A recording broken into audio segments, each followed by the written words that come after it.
On our podcast, the Midlife Happiness Project, we talk a lot about managing big life transitions. And there are no bigger transitions than going from a stay-at-home parent to entering back into the workforce once your kids have left the house. And on this week's episode, I speak with my friend Lori, who took a very intentional approach to making this very transition. In our discussion, you'll hear how she volunteered extensively to find a path that matched her goals, went back to college while her kids were in high school to get her master's degree, and then launched a thriving counseling practice once her kids left for college. And be sure to stick around for my wrap-up, where I dig in further to some fascinating research on the challenges and rewards of midlife career changes.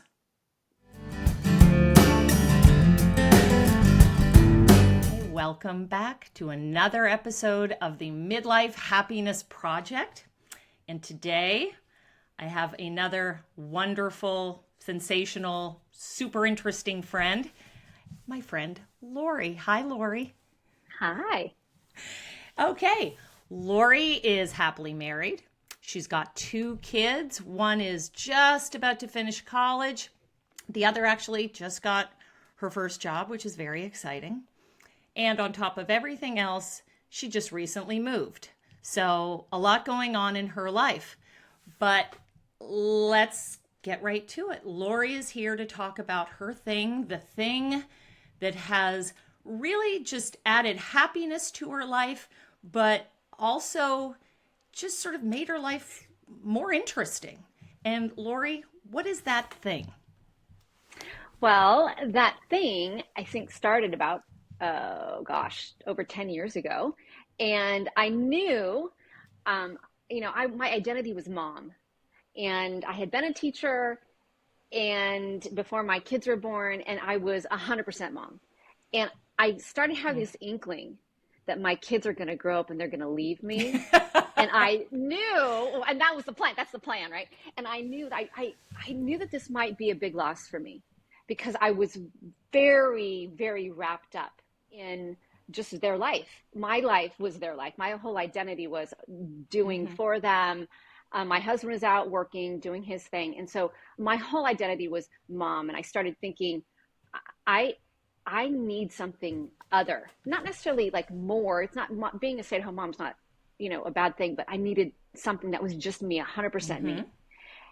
And so I ended up going back to school 10 years ago and started working, slogging away, because when you're in your 40s, it's really hard to learn to study, to take tests. Absolutely. And it took me 4 years. So by the time my daughter graduated from high school, I had graduated with my master's in counseling psychology. And so it's been, I guess, 12 years now, and I am in private practice. So my thing is I went back to school to work towards this whole new identity, this whole new career that I can do this until I'm 100 years old. And it brings me incredible satisfaction, which I think leads to happiness. Absolutely. So I think what's really interesting, not only I commend you 100%, because I completely agree that the thought of going back to school and studying is completely daunting and overwhelming at a certain age, sort of been there, done that. But so many people, I think, who feel the same way that you do, they always sort of deviate to, well, what was I doing before? I guess that's really all I'm qualified to do. So if I was a teacher, I'm going back to teaching. If I was a nurse, I'm going back to nursing. If I was in marketing, the fact of the matter is, not to say you didn't like being a teacher, but what I'm hearing from you is that you were ready for something new, something different. You wanted to inject something really other into your life. And it goes without saying, you were up for the challenge because it's work to just pivot like this. And I hate saying reinventing yourself because ultimately you're still you, but reinventing yourself career wise. And so I think that's, really, really commendable. And it takes courage to do that. Hmm. Hmm. Yeah. So, when I look back at that time, because I knew internally that this has always been something I've wanted to do, but life happened, and I've always been someone that's a helper, and someone I really Mm-hmm. like to kind of understand my own motivations to doing things. And so this seemed like the path for me. And what I found, have found now along the way, with all my clients, is that transition is such a huge topic. People come to me, in the midst of transition, and I specialize in grief and loss, and so what we're talking about here is loss. So I knew for some reason I had this foresight to know I was going to experience this loss with my kids Mm-hmm. going off, just leaving us and going to school and having jobs and stuff. And so I knew I wanted skills, I wanted tools of my own. And so going back to school gave me that. Now working with my clients, I have all of these years of being parent, wife, friend, now therapist, Mm-hmm. and I can kind of help those in transition. So this transition to empty nesting, and the transition to this whole other life that we never knew about before our kids left. Right. No, absolutely. And what I like about what you're saying here is you're helping people deal with this loss, and yet that obviously plays a part into your own life. Obviously you haven't lost your kids. They're still around, but you've lost that part that that person you were before, who, as you said, was just full-time 247 mom.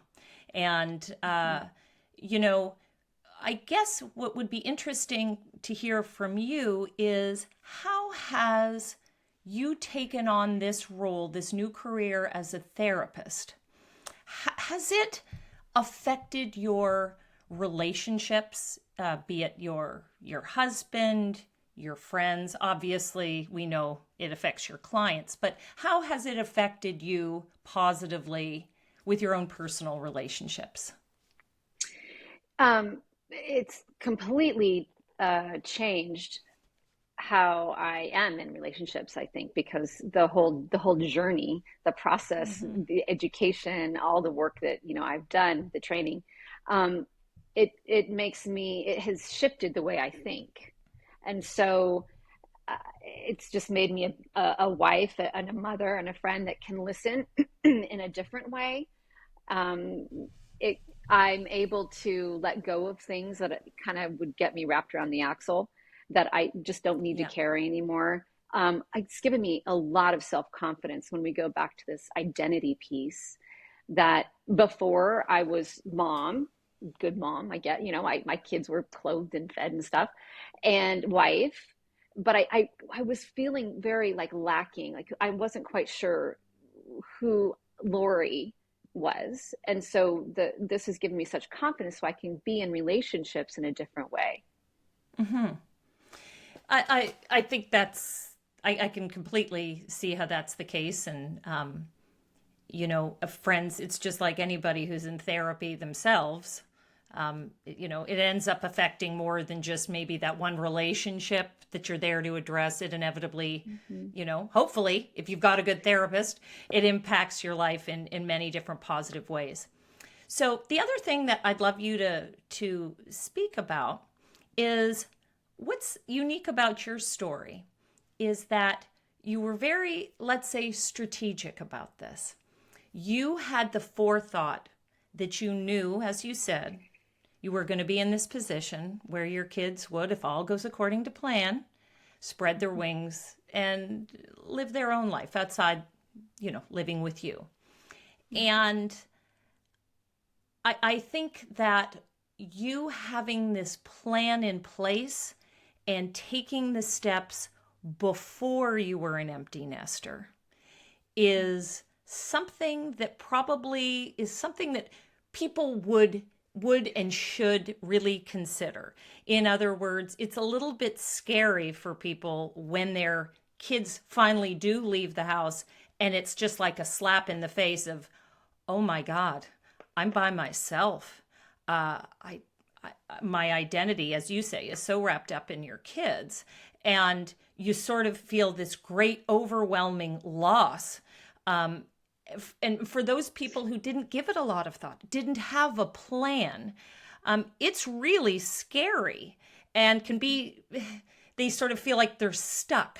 So, what advice would you give to people who are sort of, like you're saying, thinking ahead and thinking, maybe at some point I'd like to switch it up. Maybe I still do have kids at home. What advice would you give people? Yeah. So, even before I went back to school, I knew this about me, that I wanted to do something more new. Like you said, that I was very enmeshed with my kids, right? I was always in their world, and so I started volunteering in a lot of different areas even before school. Because I Okay. basically, it wasn't just because I was like, I'm bored, I have nothing to do, I should volunteer. But I was very strategic. So I started, I became a hospice volunteer. And so I worked with people that are dying, because that was an interesting thing to me, the end of life. I was a CASA, court appointed special advocate, because I thought, well, foster youth, this is an interesting population. Worked in the geriatric population, like early stage kind of Alzheimer's and dementia, because that elderly, all of these populations, there's a lot of loss. And so this was this thing I kept going, why am I drawn to these people? And so that's what I would suggest, is that when you're living your life, and just a lot of people don't really think ahead, right? Mm-hmm. They're just so immersed in what they're doing, to stop and go, what's the long term? What's my, when I think out 10 years from now, who do I want to be? And Right. I'm lucky, because I have a husband who thinks this way. He's a designer, Yeah. and so he is constantly thinking, like, what's that thing that we call it the North Star, but what is that thing? Where am I going? And when we can do that, that has really helped me to go, do I want, in 10 years when my kids are gone, what am I doing? Am I just sitting around baking cookies for no one? I mean, I don't want to make it sound like that, but I needed something more. And so that's, I guess, my advice is to really ask yourself the question, how do I see myself in, 10 years from now, or whatever, 5 years from now?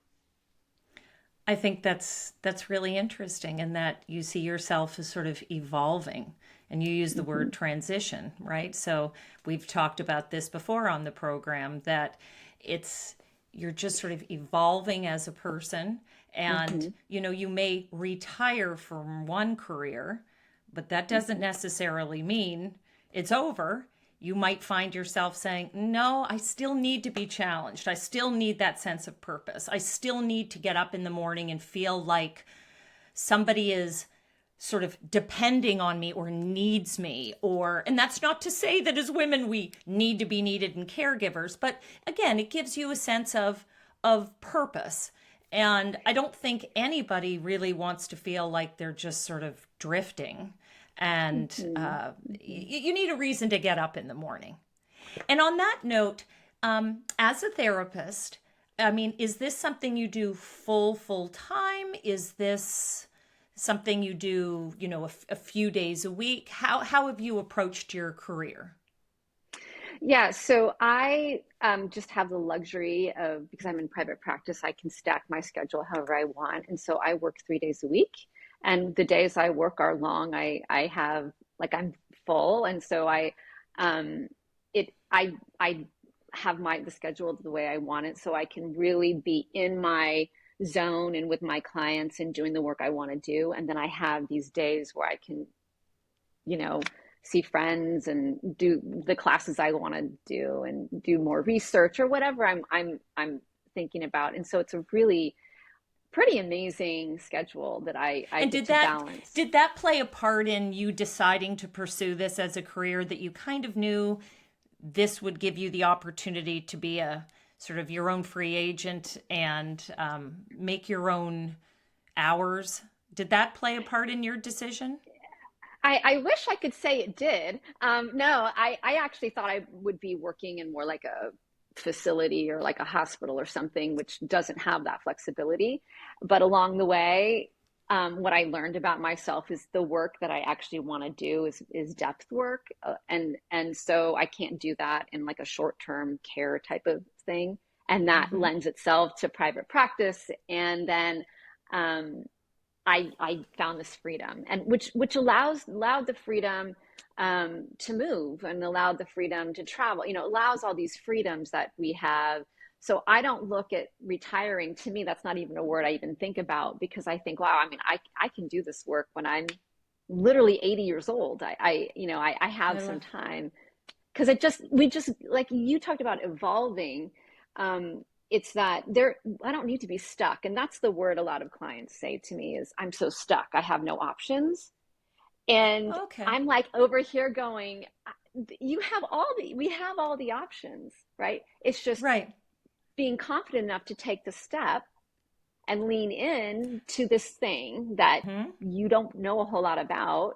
And it's hard, right? Hmm. It's hard. Change is hard. It's difficult. But when you have that confidence, I can do this, then like kind of the world's your oyster, really. And I am so delighted that you're bringing this up, because this probably is my biggest pet peeve, is when I just speak for myself personally, when I take on some new challenge. And as you say, I do the work and I do the training for it, be it professionally or just personally. And you meet this challenge, you do it, you feel so great. And then somebody sort of says, "Oh, good for you, Sarah. I mean, that's amazing. You are so lucky." And luck doesn't play a part in any of it. I had to get up and do the work. And what I love about what you're saying is you recognize that you are in a particularly great spot in your life. You are able to move, continue to work full time, make your own schedule. But this isn't from luck. You had to put in the work. And so also recognizing that, hey, it's tough. To come out on the other side and feel like I've got all my ducks in a row and it's worked out well for me, but I had a plan. And, again, I was strategic about executing that plan. And I think that's really worth mentioning, because for people listening, they say, "Oh, well, I would do that, but my gosh, I'd probably have to do night school, or I'm not sure how I could find the time." I mean, we just have to be honest. It's hard, because while you were going to school, it wasn't like somebody was looking after your kids for you. I mean, you still had to be the mother full time, and you added more onto your plate. So, absolutely, it is difficult and it is a challenge, but it's so worth it because of the end game here. Absolutely. And, when I look back, our son was like in fifth grade. And so it wasn't like he was Mhm. even that old. And doing all the things, I still did all the things that moms do. And I mean, my husband, chipped in absolutely. But it was one of those things where, as I was like literally studying for finals and the kids were studying for finals, and they got to see me in a new light too. Oh, like mom actually is doing something for herself, which is so incredible to be able, as a woman especially, to allow your children to see that you actually have a life and can give Yes, things or take care of yourself, do things for I yourself. completely understand. Hmm. Yes. Yeah. Hmm. I think that's, I And for mean, my husband, my husband too, that he saw me like, oh, she's independent too. And I think for stay-at-home moms, I mean, I know not just stay-at-home moms listen to this, but for women that have spent their time working from, taking care of their kids, they can kind of somehow feel like, oh, the man's job is more important or something like that. And so all of a sudden I was like, Hmm. I can't go to, the kids whatever game or performance. I have this class, I have this final. And realizing that, he's like, oh, I can do that, right? That now we're becoming more like equal partners in a way. Hmm. And also, what you're really saying there, which again is a theme that we talk about a lot on the show, especially with regard to women, is giving yourself permission to do this, right? And Mm-hmm. I'm sure at some point when you embarked on this journey of going back to school and what have you, that there was probably a moment where you thought, gee, am I going to have enough time for the kids? Are they going to get less of me? And by extension of that, will I be less of a mom if I'm not completely available 24/7? And we like to talk about on this program, that's nonsense. You have to give yourself permission to do this. And for whatever reason, uh, women have a very hard time with this. We Mm-hmm. take the business of being a mother very, very seriously. And as well, Mm-hmm. we should, of course.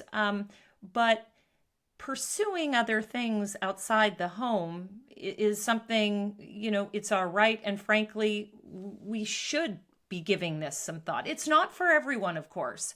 If working in the home is brings you happiness, then I'm all for that. But at the same Mm-hmm. time, if you feel like you're lacking something, it doesn't mean you love your kids any less or you love your Mm-hmm. husband any less.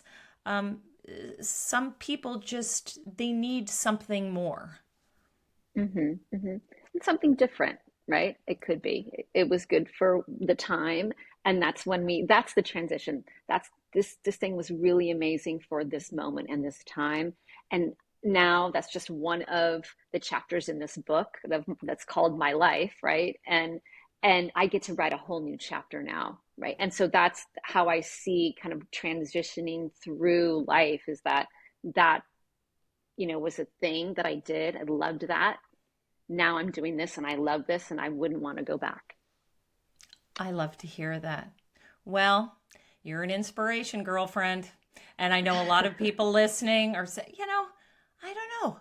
I kind of always did want to, who knows, open an ice cream store. I have no idea. I hear from friends all the time that, truth be told, they've always had this thing that they've wanted to do. They're not completely fulfilled and they're not ready to just sort of throw in the towel just quite yet in terms of a new professional sort of identity. And I think that what you spoke about today is really inspiring. It gets people to think, I don't know, maybe I could try something else.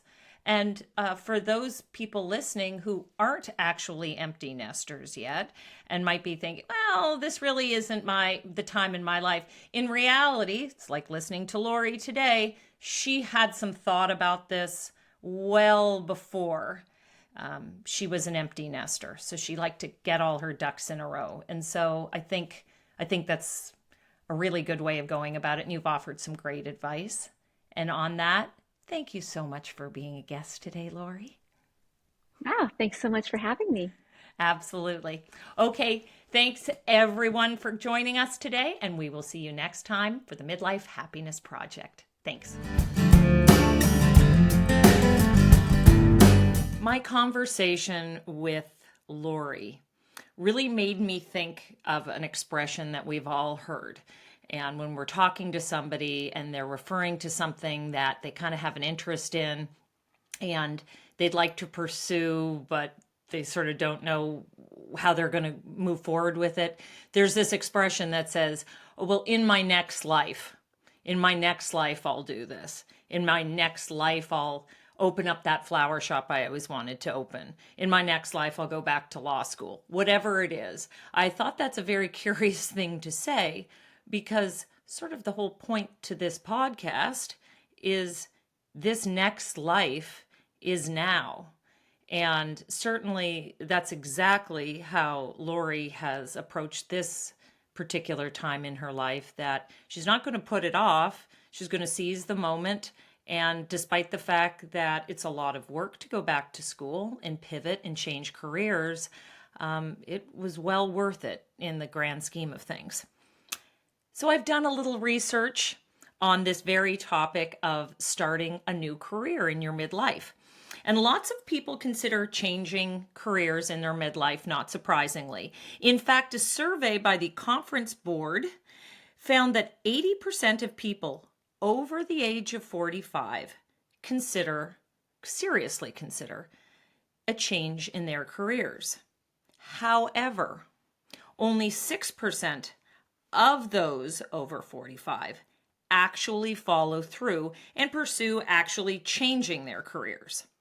But for those people who do switch careers later in life, it can be remarkably rewarding. And a survey by the American Institute for Economic Research found that almost 90% of those that do switch careers later in life reported this change to be successful and add to their personal happiness. And emotionally, 72% of those that switched reported that they feel like they're a new person since switching their careers. And lastly, 59% said they can finally carry out their passion in their new career.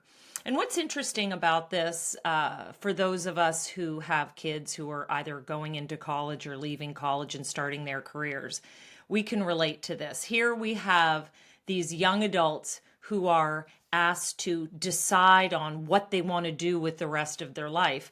But the fact of the matter is they haven't really had enough life experience to even make that call.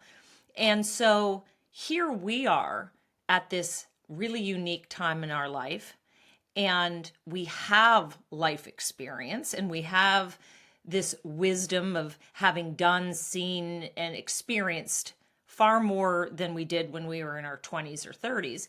And so now we're actually better positioned to make decisions about what we want to do when we grow up. And so I think that that's kind of an interesting thing to meditate on. And just like Lori going back to school, there are tons of options to help people enhance their skills or get an additional degree if that's what your career that you're chasing requires. There are online courses like Coursera and Udemy. Those are just a couple of examples. And of course, there are local community colleges and online college. You have lots of options. But with regards to Lori, I have the utmost respect for her because she has really tackled the challenge of switching careers. And it's pretty clear to me that she is living her best life in what is essentially her next life. Anyway, on that note, thanks so much for joining us for the Midlife Happiness Project. We'll see you next time. It's a good day.